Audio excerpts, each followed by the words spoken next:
Oye, mira, my name is Christian Ortiz. I'm the developer of Justice AI, and this is Decoding Bias.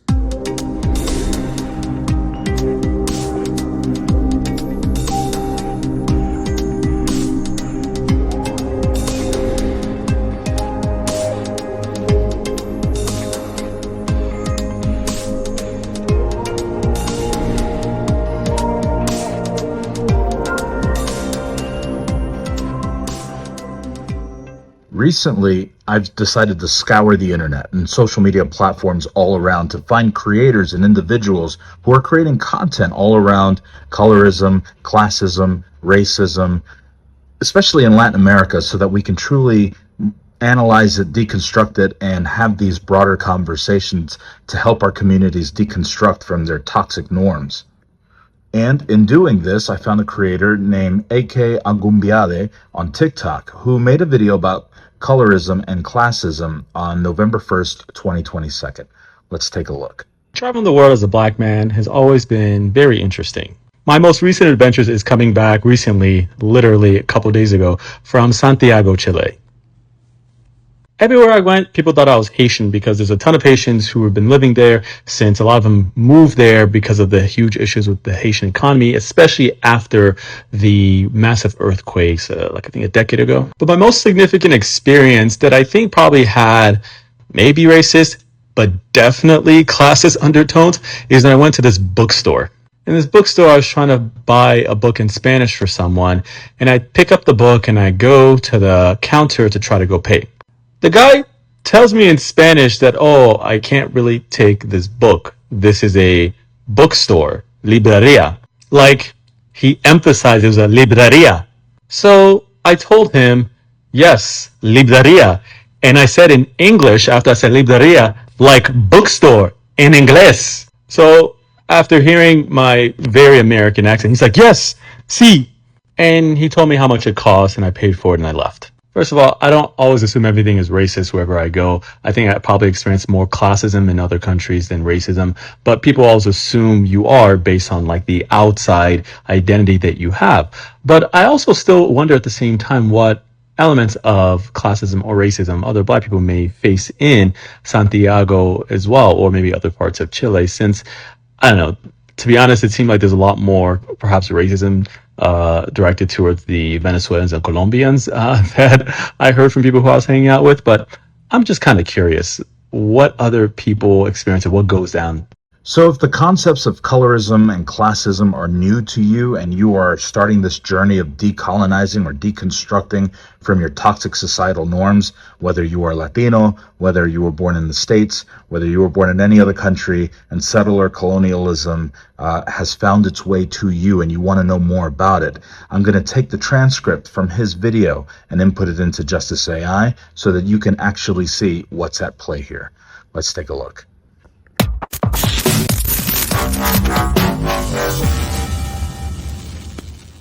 The transcript provides a nuanced account of traveling as a black man in Santiago, Chile, where the individual experienced perceptions and potential discrimination rooted in racial and class biases. The key points from the transcript and the broader socio-political context are: 1. Racial profiling and assumptions. The narrator describes being mistaken for Haitian due to the significant Haitian migrant population in Chile. This assumption reflects a form of racial profiling, where individuals are categorized based on visible characteristics, often leading to stereotyping and misidentification. The historical context of Haitian migration to Chile, driven by economic and natural disasters like the 2010 earthquake, frames this profiling within a broader context of migration and displacement. 2. Intersection of race and class. The interaction in the bookstore highlights the intersection of race and class discrimination. The narrator felt that the employee's initial hesitation to sell the book might have been influenced by an assumption about his socioeconomic status, compounded by racial stereotypes.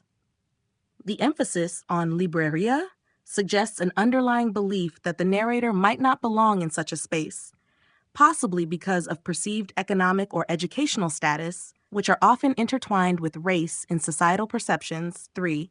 Language and national identity. The shift in treatment after the narrator spoke in English suggests a change in perceived status or identity.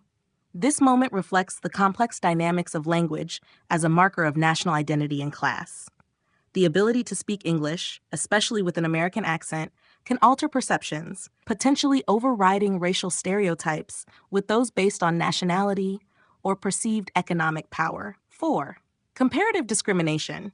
The narrator's observation about the perceived racism against Venezuelans and Colombians, contrasted with their own experiences, suggests a layered hierarchy of discrimination.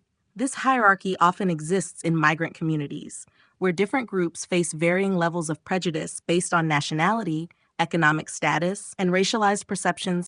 Curiosity and awareness.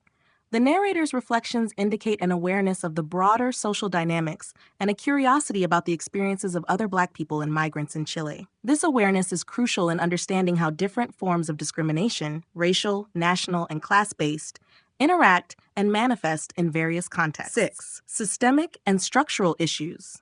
The broader context of discrimination in Santiago, as mentioned by the narrator, aligns with systemic issues of racism and classism. These are not isolated incidents, but part of a broader pattern where systemic inequalities are reinforced through social interactions and institutional behaviors. The narrator's experiences highlight how these biases are embedded in everyday interactions, affecting access to spaces, goods, and services. Analyzing the scenario. Colonial perspective. From a decolonial standpoint, this scenario illustrates the lingering impacts of colonial histories that shape contemporary racial and class dynamics. The assumption that the narrator is Haitian reflects a post-colonial hierarchy where certain nationalities and races are associated with lower economic and social status. This hierarchy is a legacy of colonial structures that continue to privilege certain groups over others. Resilience and agency. Despite these challenges, the narrator's experience also showcases resilience and a critical awareness of the discrimination they face.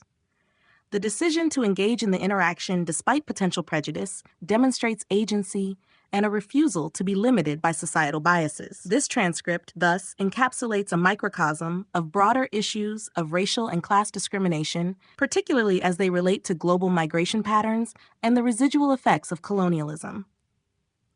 The experiences described underscore the importance of understanding and addressing these intersecting forms of discrimination in global contexts.